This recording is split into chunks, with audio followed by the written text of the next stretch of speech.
The SharePickers Weekend Podcast with Justin, Paddy, Peter and Steve. The content of this podcast is not intended as investment advice. It is for information purposes only. People in this podcast may hold positions in the stocks they talk about. Do not buy anything based solely on a tip or recommendation. Please do your own research. Welcome to the Weekend Podcast. I'm joined by Paddy and Pete. Wow, do you know what? One day we'll get to a full pack. Little Stevie boy there, but Stevie's working, so he's self-employed. He's got to get the work when he can. Well, he takes the work when he can get it, anyway. And, Paddy, you're self-employed. You working at the moment? Yeah, I'm in employment at the moment, yep. Good. Listen, someone's got either a really bad back or a squeaky chair. So, whatever it is, I hope it's a chair. Because oh, my word, you need to go see a chiropractor. Yeah, that's awful. You all right, Pete? Yeah, I'm good, thanks. Okay. Boys, what phones have you got? Pat, what phone have you got? I've got an iPhone. iPhone, yeah. Pete?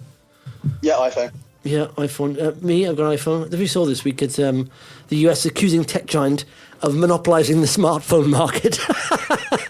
Really? Yeah. Really? Oh, yeah. Yeah, apparently I didn't realise this, what Apple are doing. First of all, they accuse them for that, right? But also, Apple apparently has made it difficult to phones to connect to smartwatches if they're not on. I got my Apple, so it connects okay with mine. But Apple iWatch, any other sort of smartwatch, there's difficulty, and they do that on purpose apparently. And they've blocked banks and other financial firms from accessing tap-to-pay technology. So it is. I didn't realise you could actually use other people's tap-to-pay on an iPhone. And also, this is a funny one, right? Do you know text messages, if they're sent from another phone to rival phones, it distinguishes them by using green bubbles. Well, I thought they were all green bubbles, aren't they? No. What are they? If you text an iPhone, bubbles. It's blue. Yeah. Oh. That's iMessage, isn't it? Yeah. Oh, okay. So why is you still use text messages? Yeah, exactly. Yeah. What mic are you on, Pete? Because it sounds dreadful. You're not using your iPhone, are you? Because it's very good. Yeah, no, my iPhone's a bit knackered. I'm going to get a new one. Okay. I might go for an iPhone. Yeah, I would if I were you, because once you're in that ecosystem they've got, you can't get out of it, can you? Isn't it down to the fact that 16 states? Apparently, this one was serious challenges to Apple. 16 states, sprawling complaint filed from a federal court. 16 attorney generals marks one of the biggest challenges to Apple to date, which has been fending off mounting complaints over its practices. And I'm just thinking if Trump gets in, there won't be a problem because he's a big fan of Tim Apple, isn't he? Do you remember that? Do you remember that when actually all those tech giants are on a table and Trump? That's what sums him up. Okay, thanks, Tim Apple. This guy's a billionaire, Tim Apple, and I like how he thinks. Jeff Amazon. Thanks, Jeff Amazon. Thanks, Tim Apple. But that's sort of some Trump up. He's a little bit simple, isn't he, in some ways? But of course, he's a stable genius in other ways. Anyway, let's go on. Smart money is saying he's going to get back in. I don't know if it's smart money, but if you look at look at what you're competing against. You've got a man who can't walk, pretty much, because he's so old, and he's going for another term. He can't. Have you seen how stumbly Joe Biden is? He's literally the walking dead, isn't he? If someone said tomorrow he's died, he's passed away, I wouldn't be surprised. He's on the edge of it. It's like, no, that's his competitor, his main rival. There's not a lot to go against. I mean, Trump seems like a spring chicken. Well, sort of almost like corn-fed one, isn't he? Really, the colour of his skin.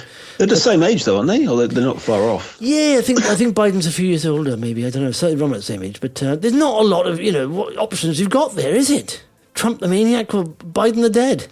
What do you go for? Anyway, boys, are you getting last week, Paddy? I don't know if you listened to the podcast, but Pete has been getting a bit, more into stocks and shares now. For ages, you switched off, boys. Like a bear market, you switched off. Completely. I was still here. There was nothing to see. It was like watching static on a TV. That's all right. Some people do that for a long time. Yeah. Worse than watching static on a TV. Yeah, it's like watching static on a TV, but getting electrocuted while you're watching it, I suppose. That's what the market does to you. I literally, it affects your emotions, the market. It's all about emotions, isn't it? And I can have if I have a bad day while stocks are down, I'm in a bad mood. Good day, stocks are up. All right. It's amazing that, isn't it? Just numbers and figures. It's crazy. It's like a electronic monster moving. It's got a life of its own, the market, isn't it? Moving around and stuff. Anyway, Paddy, are you now taking a bit more interest? Because we are, I've got to say, right, 2024, I honestly believe this, in the second half especially, it's going to be a standout year. Absolutely ball out of the park here. Really knocking the skin off the ball. I think it's been phenomenal. So, don't go selling right near the bottom or anything, because everything will rise. All boats will rise in the tide. Everything. Even the actual... Even G-Fin? G-Fin, it did, didn't it, this week? It literally went up by 170%. Yes. When they said, basically, hello, we're not dead. We're not dead yet. People said, oh, it's still alive. It's got a breath. It's just, we've discovered a little pulse. It's got a pulse. And they put the jump starts on it. Like it is like that, near-dead situation, near death, isn't it? When you get critical sort of, it's like someone's been knocked over by a car pretty much, and they're done for. And they take him into A&E, and it is seen like they're out of it, dead. And all of a sudden, their finger twitches. Oh, hang on. And they put the jump starts on them. And that's what happens there. When you got to stop this hammered down so much that you think it's dead, and then there's a little bit of life, and they resuscitate it. And there's a couple of weeks left in him yet. So that's what happened to G-Fin. But still, it's nowhere near where it used to be. But yeah, no. But most stocks. How many stocks do you hold, then, Pad? Now? 6. Okay. Do you want to name them? Trufin. Trufin. Good. G-Fin. Yes. I still own Polarian. Yeah. Still own a tiny little bit of Space and People. Mm-hmm. Biome's going to come good at some stage. I'm sure of it. As will G-Tech. Yeah. Oh, yeah. I sold what they're called, XP Factory. Did you? A while back, with the intention of having that cash ready to go when something got exciting. Yeah. So for the first time ever, I feel like I am in a position to actually invest something. Okay. Now that I've finally logged into my account again. It took me about a week for all the various passwords. So yeah, I'm ready to go. Good. And I've been looking at it, so I'm paying attention a bit again now. But yeah. Well, I did say a while back, didn't I? I said, a long time back, actually. This was a long time. I said, you've got to, doesn't matter if you're underwater. Last 6 months is not time. But must have been a year ago. I think last time we did a podcast together, I said, you've got to sell something, get some cash on board. Because some of these companies will be a lot lower, but they'll still be good companies, some of them. This is where you earn good money. The next 5 years, the next 3 to 5 years, it won't go straight up, of course, but the next 3 to 5 years, it's a once in a decade opportunity. And it's hard to call the bottom, but now we're seeing, and it's central bank driven.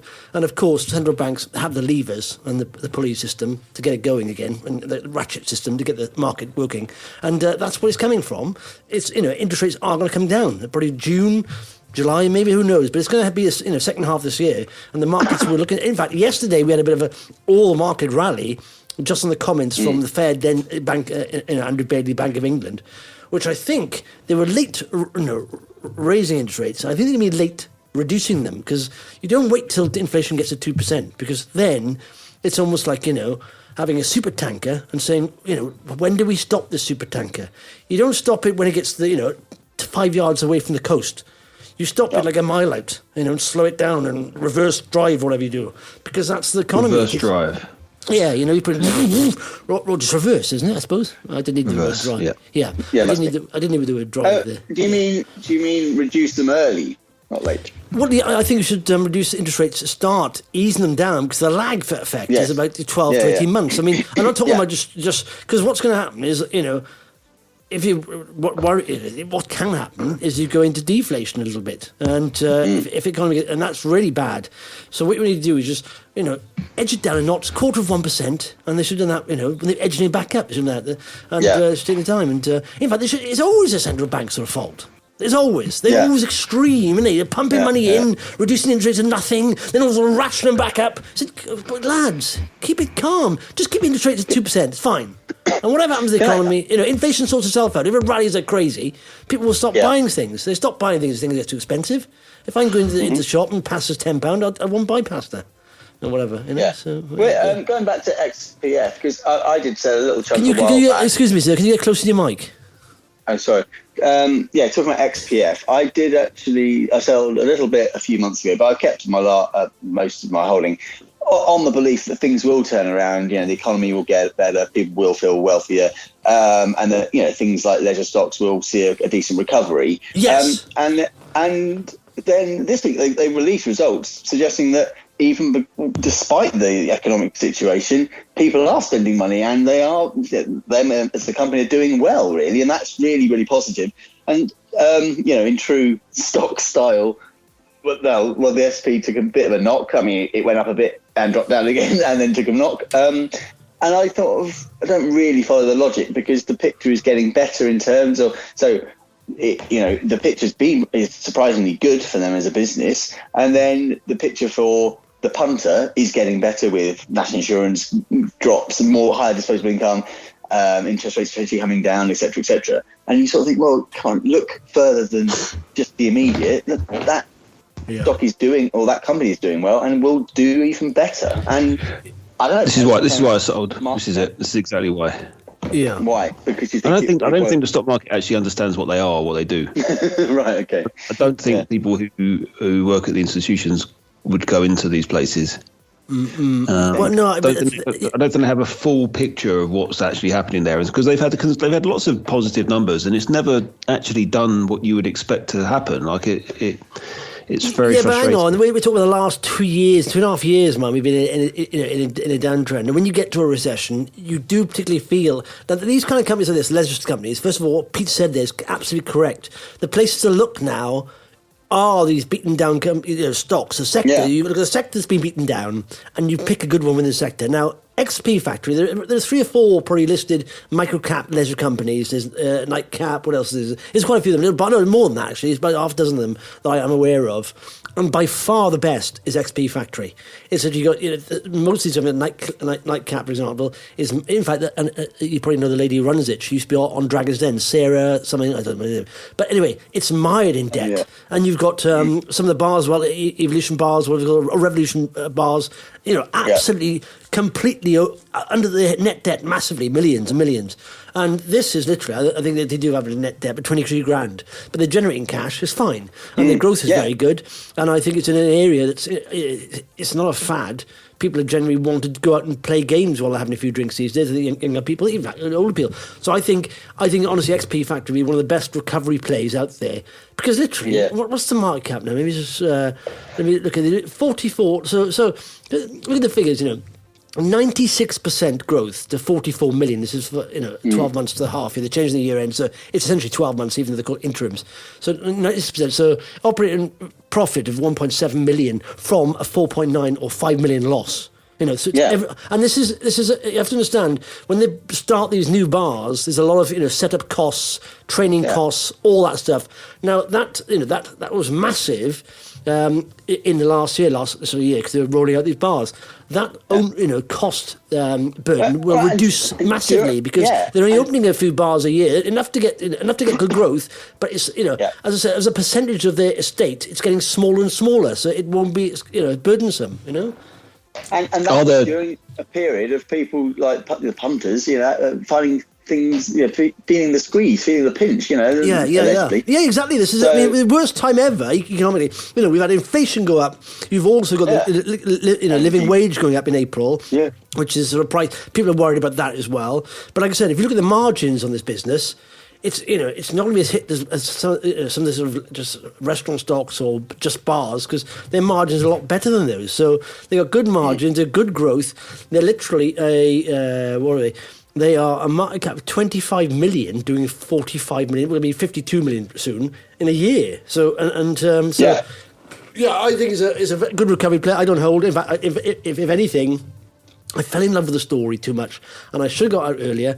And I'm still now looking. When it starts to tick up, I think this will be excellent recovery play. It's on my watch list, and I think it will rally very strongly. Are there similar stocks in the market which are successful and are doing well? Yeah.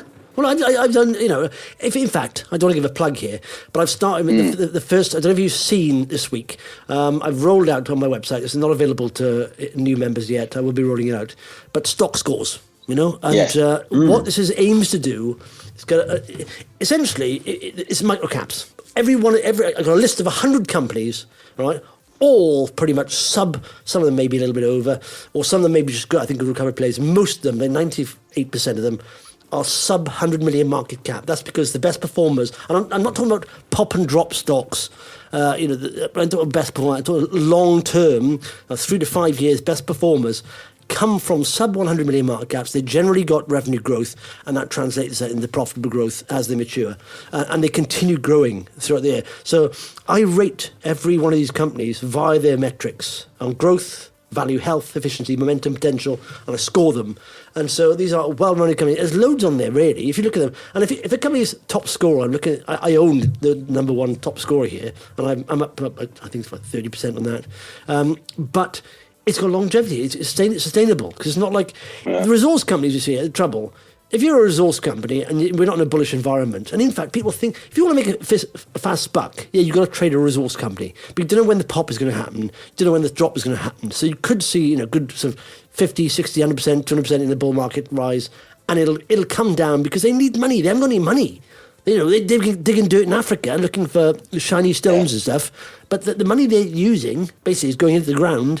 And mostly, I'd say, I don't know what percentage terms, but the majority of these stocks, all they actually generate ever is more shares to raise finance. So you can earn a quick buck on those, but I'm talking about if you want to invest in businesses, and by businesses I mean the actual, sell something, they generate revenue, and that becomes profitable, then you've got to look at these, these things. I did, in fact, last week with Peter, I went through 10 baggers, all started sub 100 million, and there were 10 baggers, all on AIM, sub 100 million, and they all had growth in common. There's nothing in common with sectors and which sectors they're in, but they all had consistent growth, and they did 10 bags. And that was over, I'm not talking about over 1 year, I'm talking about over 3 to 5, 10 years. So, and you find one of those, you just sit back and relax, and then you can take a little bit out if you want. But you can, I think the best way to play those is put a stop loss in literally once you get to break even, and you can't lose money there. You may want to edge it up. If 1,000% up, of course, you can move that up, of course, massively if you want. But never trip yourself out on something like, there could have been a JD Sports which done, or even like Assos which done 10,000%. But that's what I'm looking to find. This is what StockScores is about. Recovery plays. The reason I didn't sell all of my XPF, it was like my gut feeling was that it would recover, so I sold a little chunk but kept the majority. Because to my mind, you can't time the market. You don't know when the recovery will start, and then at what point do you get into that recovery? I mean, if you look at the charts, it's when the 20-day moving average moves above the 50-day moving average. Is it? I mean, at what point are you looking to get back into, say, an XPF or whatever? I'm not. I'm just sat in there. I'm waiting. Yeah. So essentially, what I this StockScores, right, on my website, it monitors 20 metrics. I mean, growth and value. Growth is the most important for small stocks. Absolutely, growth. You need growth because that's what they're doing. They're small companies and they want to grow. So they haven't got. By growth, I mean financially, reported as top line growth, and then hopefully that translates in. But also, I also measure like everything from operating profit growth, net profit growth, operating cash flow growth, and free cash flow growth. But top line is where all that stems from. So as long as they got that, then one of the metrics is momentum. That's very important. So growth, value, momentum, probably the three most important metrics. So if a company's not super overvalued, it's fine. They tend to travel further because if a company's super overvalued already, then if they miss an estimate, it'll fall off a cliff. So if you get growth and value, and then you need momentum, and that is basically stocks and shares. It's a market. It's all about supply and demand. It's all about shares. And if you have net supply, that means more people are selling than buying. The share price will go down. If you've got net demand, more people buying and selling, the share price will go up. Now, how do you measure that? Then essentially on the chart is the pictorial representation. This is a chart. That shows you what volume's going through it. If it's net demand, you are getting the share price going up high because there's only a certain amount of supply in the market. And if that supply dries up and the demand picks up, the share price will rise. At the moment, of course, more people are selling the XP factory than buying. After a while, that'll change. It will change. And then what you get then is a series of higher lows and higher highs. That means people, whenever it sells, literally people are buying it. So I mean, even that low is higher than the last low, and also it's making new highs. That's showing net demand. So the only way, it's hard to look at that chart on an individual basis, but an easy way of using that is a moving average. So you use a moving average, a 50-day moving average, and if the share price goes above the 50-day moving average, you say right now people are paying more than the 50-day average for that price, for that stock. If you get to about 200 days, and that's normally a good bull-bear line, you say, okay, now this is a trend where people have been paying, literally, last 200 days, people have been paying, above that 200-day moving average price, which is a good sign because everyone's sort of buying. Yeah. So that's what it is. If you just stick to the momentum on that, and it's all about, money flow. It's a constant demand on the stock. It'll rise. Yeah. And then what you get then is self-fulfilling prophecy, where people tend to buy, rising stocks.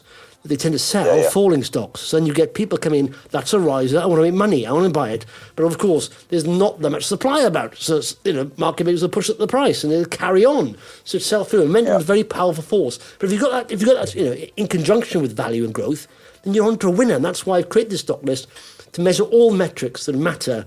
And I attribute points to the metrics that really matter. But I also, monitor like health and efficiency, because that's very important, and potential, where sort of broker targets are or where my targets are, just by metrics. But the most important ones are growth and value. But I think this is, in this list, right, boys, in this list, right, there is a 10-bagger. Because they follow the metrics that 1 in 100. Well, no, there's probably several 10. Yeah, there's probably 10. It's probably no, but some of them may not be 10 baggers, but some of them are baggers or 1 or 2 baggers or 3 baggers. But within that list is a super stock that'll super outperform most of the market. Do you know which one it is, or you just saying 1 of 100? Well, you just have to keep monitoring. All you have to see which one is it? Just tell us which one it is. Well, hang on. If they keep growing and performing, they will be a 10 bagger. That's what you have to do. And if it's at top that of that list, for example, if it's at the top of that list, it's not only got good growth, right? It's not only good value. It's not only healthy. It's efficient. It's got momentum and potential. So if it's got all those, so you can say, companies. It's not measured on share price. Well, it is. If it's share price, if it takes off, then the value. What happens then? The scores on value and potential go down, because of course it becomes less. It becomes overvalued, and of course, if it's closer to its target price or it overshoots the target price, then they'll be in the red. The scores will drop, and it'll get ranked down to the bottom of the list. So I'm going to print it out, stick it on the wall, and throw a dart at the list. Yeah. And then wherever that lands, that's your 10 bagger, baby. Well, and these every night the share prices, market caps, shares in issue, moving averages are all updated. So it's updated every day. So like I said, there was a company, I think I used to do my spreadsheets, of course, and it works on that. But I can't think it was a company that rallied strongly. And it was at number 2, but now it's down to number 7, I think. Because of course, the valuation's gone up, and then there's less potential, and it's not as cheap as it was, and so it gets marked down in the points. So it's dynamic, and it works that way. So if you're going to start researching, how regularly are you going to update the actual fundamentals? All I need to do, it's basically a company releases news twice a year, interims. And so I've got 100 companies there. I've obviously inputted a lot more companies than that, but I cut them off at 100 because I think after that there's no point. In fact, you should start researching the top 10 really, or number 1. Start with that one and work down, because you know full well the one at number 1 has got very good metrics on every level. And then if I see any broker targets come out or notes come out, I check that they haven't upgraded it or downgraded it, because that's where the forecasts are.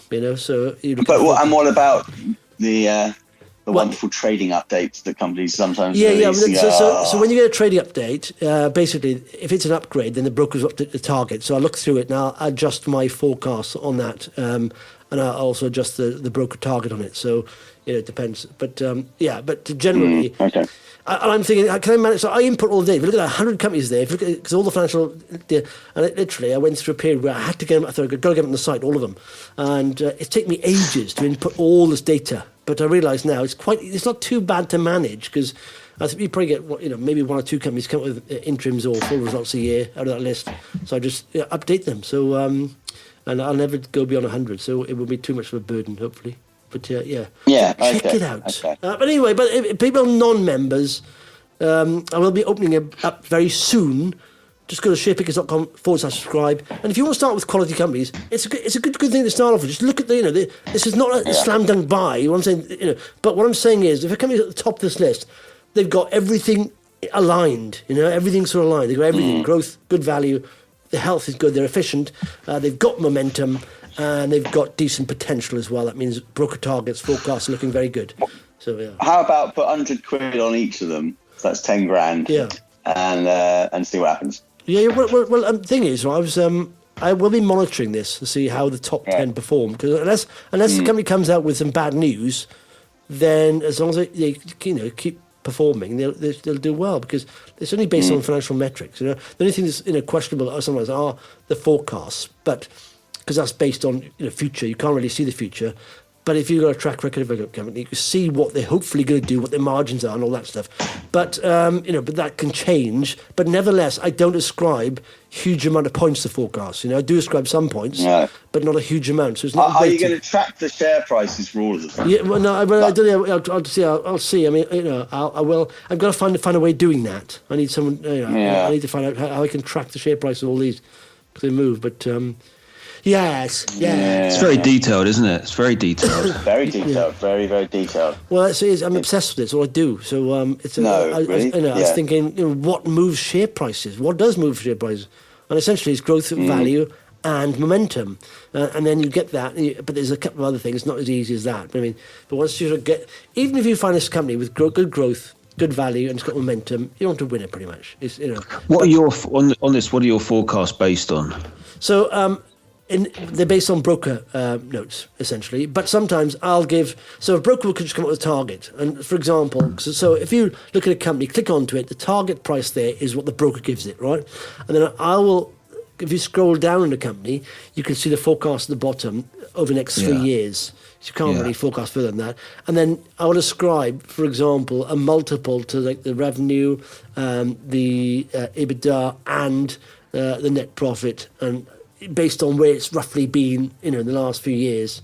And I'll see then if there's upside on that. I'm quite conservative, so I think if there's upside on my target, and if my target and the broker target aligns sort of, then there's maybe, either it's a good stock, I think. But if I've seen companies with the broker target, it's 500% up, and I'm thinking, what? I can't see how it's even 20% up. So they're obviously looking into the future a long way, and I'm not. I'm looking at 3 years down the line, so... But there we are. Yeah. But if you get a company like that, the broker target's massive, and my forecast is nowhere near that. Then, not that I'm right and they're wrong. I'm just saying there's something not right about that. So maybe go with one that's largely aligned in some way. But I love it. I want to find a system. I'm always like finding systems all the time, right? And I think this is it. Pretty much, it's not. I'm not saying they're all winners, but these metrics you can't really criticise because they are based on fact, figures, and that's what I say. Don't worry about when you look at as a company growing. It's down to basically figures, numbers, fact. Numbers are fact. Everything else is opinion. Don't worry about the CEO is saying, "Oh, we're doing really well. Yeah, we're going to be 10 bagger. Yeah." Don't worry about that. Because that's nonsense, isn't it? The figures tell the truth. There's 99.9% of the time, the figures are accurate. Every now and again, you get a dodgy CFO that's tucking money or just manipulate the figures. Doesn't happen very often, though. But generally, the figures are what you should be paying attention to rather than the thing. But yes. So, but it's getting better as well. At the moment, I only feature full year results. But next week, there'll be interim results, so you can compare how they're tracking for the first 6 months compared to the last full year. So they're growing like 30% last year. Okay, how are they doing the first 6 months of this year then? And you can see whether the growth is still there, the value is still there, whatever. So it's a good benchmark. So all that stuff. Yeah. I've got loads of stocks, Paddy. I mean, I do write. Do you know what I'm doing at the moment? I think the market is turning. So what I'm doing is, and this is my advice to you, Patrick, right? And I give this analogy. In fact, I made a better analogy of this than last week. I've written it in a book. But always start very small. Start very small, almost stupid small, that you can't make it. Because if you make a mistake, it won't hurt your portfolio, right? But when you've got a winner. And all you need to do is you can... And I said, you mentioned the Grand National, Pad, right? There's 30 horses there, pretty much, right? And so, okay, I want to back a winner. How do I back a winner, right? So first of all, on average... I didn't realise this, I looked it up today. Over the last 20 years, the average odds of a horse that wins is 24 to 1, right? So if you put £1 on literally 24 to 30 horses, you have a good chance of getting your money back because one of those 24 comes in and you get 24 to 1 on average, right? But you don't need to do that. And I say this, Pete. I said, if you were like investing in stocks, right? And so if you say back 10 stocks, for example, or 10 horses, right? And then you're allowed to bet up to 75% of when the race is completed. After that, bet's shut, right? So you're backing 10 horses, for example, and you see that 5-year horses in the lead pack, 5 are not in the lead pack, they're way off. But you're allowed to move your stakes from the losing horses to the winning horses, right? Now, you imagine doing that. You think, okay, I've got a higher probability of backing a winner if I can move my money to the front of the races. And that's the same investing, right?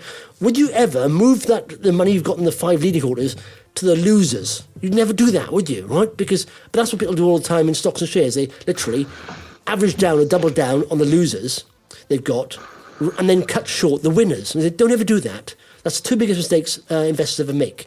You should never actually, you should keep losers small, really go big with the winners. So you double up, average up on the winners, and you know when they start winning because you can see it. And then you cut back or keep small on the losers, and you get that dynamic in your portfolio. So for example, you can pick 10 stocks, put a tiny bit into all, and when you see one start winning, take it away from the loser and start edging it towards the winner. And that way you leverage towards winners and away from losers. But does that make any sense at all? It does, yeah. Yeah.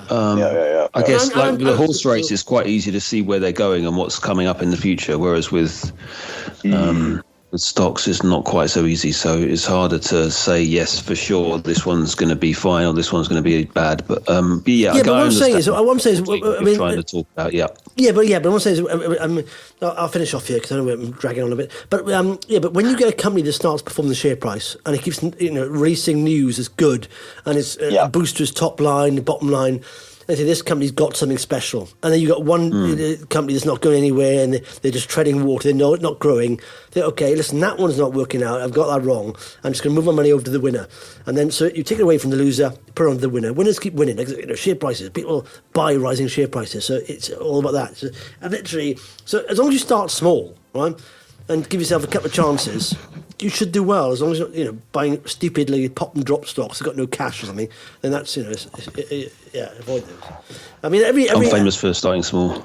Yeah, exactly, but end very big. Yeah, that was on his dating app profile. I start small, end very big. In fact, I get end so big after I walk out of the house backwards. Cool. All right. What was the 10 bagger? You said there was a 10 bagger on this list. Which one is it? Yeah. Oh yeah. Sorry. Well, there's a couple I think in there 10 baggers. I own a few of them, but these 10 baggers take years. And that's what I like. Isn't what it? Are the names? It's not about. What's the ticker? Well, I think number one on the list is a possible 10 bagger. Right. But what I own is a bit further down. In fact, the value in the one I own, where's it by? A bit further down. Is questionable, but it's really shot up massively because it's got a lot of potential. Right. And the ticker is? Yeah. What's even? Yeah, there's a drop down and the ticker is. I'll give you a clue. Tweet. There's a clue here. That's on Twitter now. Right. Anything else, Boyd? Anything? Paddy, have you seen anything? You actually aren't going to tell us. Okay, right. I can tell you. People. In fact, I will tell you. But in fact, really oddly, I've talked about this before, but an RNS has come out from Beeks. It's called Beeks Financial Cloud, right? Beeks. And it's called BKS as ticker. Now, what they do is supply cloud-based trading systems to stock market groups, and they've already signed up the New York Stock Exchange, I think the South African Stock Exchange, quite a few of them, but literally it's a low latency and it's the best bit of kit out there. And so what stock exchanges do, they put these racks within the stock exchange, and because they're in the stock exchange, they're very low latency and it's the best technology, and they white label it to brokers, institutions, all these fast traders, these fast money people. And the fact they signed up the New York Stock Exchange group is the biggest market in the world. And if you look at the last set of results, for example, where they did say exchange cloud extension, proximity cloud win, significant contract wins. I mean, it's just literally, in fact, read that one on the 6th of February, 2024. It's nothing but good news. And literally, and you can see when you've got technology like that, when you've got the biggest player in the market, the New York Stock Exchange Group, signing up to you, you know your tech is good. it's really good. So the value at the moment is very questionable but yet, what I quite like about it is the CEO, who's the founder, owns over 30% of the company, but he just sold some shares. But they said it's for institutional demand. But you can't. He still owns 32%. So people are saying, "Oh, he's selling shares." He owns 32%. It's his business. When you work hard for years and years and years, you're allowed to take a bit of cash off the table, even though it's only 1% of cash. So he still owns 32%. And what is it? It spiked. Well, not spiked. No, it rose massively in the start of February, didn't it? Yeah, that's why I jumped in. I jumped in there on that significant contracts update. I jumped in there, and I thought, wow! And I just tried to buy as much as I can at the bell. It was very hard, but I bought some there. But I'm up on it, so it's fine. But I think that could be a very good company. But I realised for a while I was obsessed with these pre-revenue pop and drop stocks. You can have one of those in your portfolio, one or two of those, but the real winners. They aren't those. They aren't pre-revenue companies. You do get the odd one to do 1,000% and then come back down, next week. But if you want sustainable, long-term multi-baggers, you look for revenue-generating, profitable stocks that are growing. That's where the true winners are, and where you don't have to, keep an eye on it every day just in case you do a placing. Because these companies who are profitable don't need to do placings; they generate cash. Right. So that's where the big winners are, and that's why this list only has revenue generating profitable companies. In fact, some of them are not profitable, but close to, but they all generate revenue, But good. All right, boys. So any plans this weekend? Building wardrobes. Are you building? What are you any good at building wardrobes, Pad? We'll find out, won't we? And on that cliffhanger, we'd have to leave. I think we're going to chop that one. Will Paddy's wardrobe turn out okay? We'll see. Tune in next week. For Paddy's more a coat hanger than a cliffhanger. Hey, that's pretty even better than Paddy's cliffhanger. Hey, just when I thought I couldn't top it, we topped it. Okay. Cheers, lads. Thanks very much. Bye-bye. Goodbye. Bye. The SharePickers Weekend Podcast with Justin, Paddy, Peter and Steve. The content of this podcast is not intended as investment advice. It is for information purposes only. People in this podcast may hold positions in the stocks they talk about. Do not buy anything based solely on a tip or recommendation. Please do your own research.